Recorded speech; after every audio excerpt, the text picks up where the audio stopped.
Well, our next guest at AFCA is Jeremy Hawkins, defensive line coach, run game coordinator for Eastern Kentucky, a guy who I love to have on the podcast every year. So we're catching up here live at AFCA. You gave your talk here, went really well. But today we're going to focus a little bit on this event and maybe some do's and don'ts of networking. So first of all, thanks for taking the time. Great to see you here. Man, great to see you too. I appreciate you having me on again. Always a pleasure to be on your podcast. Appreciative of that. So yeah, I'm excited about it, man. We had a good time last night in the buzz talk, so it went well. Standing room only. Hottest on what in there with the room full, but we had a good time, man. A lot of good networking, a lot of good ball talk. Yeah, and that's something that's been big for you here. I think you've done a great job with, the networking side and some of the things you've done to take advantage of that with your Twitter Spaces, right. Other things you've done with guys. There's certainly some best practices in networking, and I think some pointers you give out to young coaches, especially those guys who are attending things like the AFCA here this offseason. Right. It's for me, and my first one was about 8 years ago now, and I was dressed to the T, full suit on, resume in hand, cards galore. I had everything you could think of. I was posting notes of my resume and card on the boards. It was just a little bit overdone. Be casual, be comfortable. These guys are human beings. Those Power 5 coaches, those, CFL, NFL coaches, whatever your desire is, they're human beings. They eat, sleep, and do everything that you do. So be natural. When you network and when you go talk to those guys, they usually want to have a normal conversation. They don't want to be pressed about getting your resume. They don't want to be pressed about taking your card. Try to build a genuine relationship with those guys. Try to actually go to them and shake their hand and talk to them about normal stuff, other than football sometimes. That's what they want to hear. And you build that genuine relationship with them. Then maybe later on, once you build that genuine relationship, you can bring up, hey, you think you can help me with this? Or you think you can help me with that? Because we're all here to help each other. We're all getting used in some type of way. But nobody wants to feel used. Right. If I go to a coach and he's at a Power 5 school, and the first thing I say to him, hey, coach, how you doing? I'm Jeremy Hawkins. Here's my resume. Here's my card. I would love to, get the opportunity to be an analyst with you or be your assistant D-line coach. Well, I'm sure a million guys have told him that before, So be genuine, walk around and be yourself. Don't try to be somebody you're not. If you walk around every day with a three-piece suit on, with a pea coat on, with your satchel and your backpack and your resumes in pocket, then you do that. I don't see too many people doing that in regular life, but I get it. First time, maybe your first, second time in here, those guys don't want to deal with that. So just be genuine, be real, and be honest to who you are. Make relationships real. So that's kind of a small little nugget of understanding what you have to do walking around this convention center every time you come here. Yeah, for sure. You can't expect things right away, instantaneously. I mean, we know any job that opens out there's hundreds of guys who want in on it. Yes. And it ain't going to be because you handed in your resume or a card somewhere. It's right. It is because you started building. And just because you went and introduced one time, that doesn't build a relationship.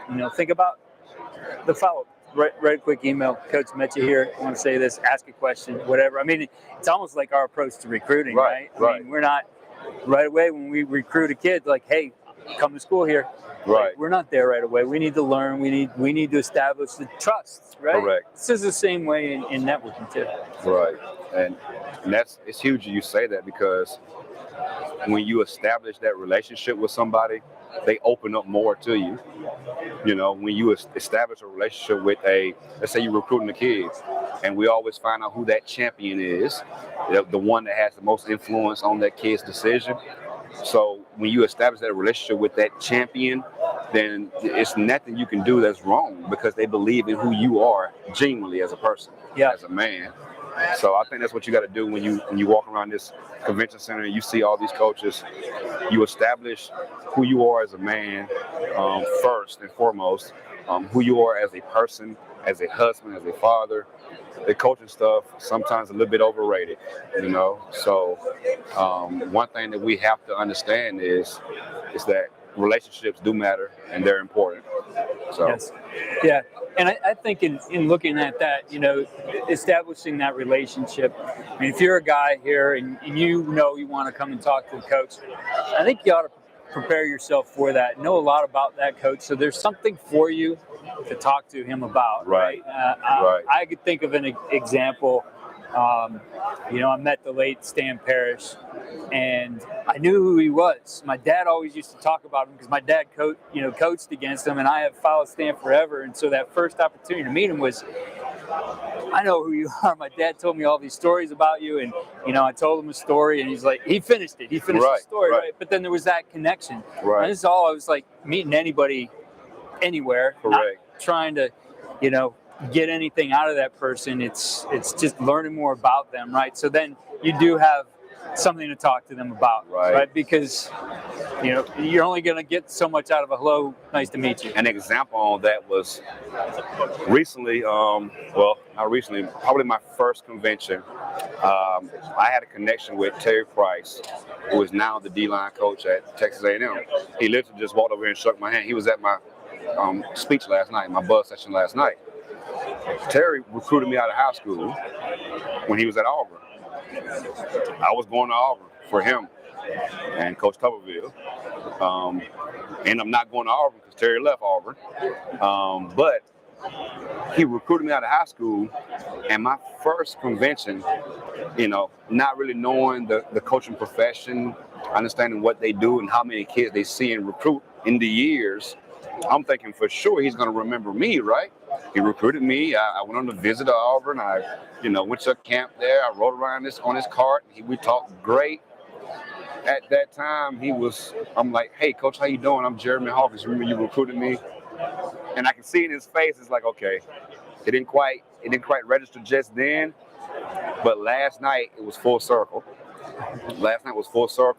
I was able to mention, hey, Coach Price, how you doing? Thankful that I was able to be recruited by you.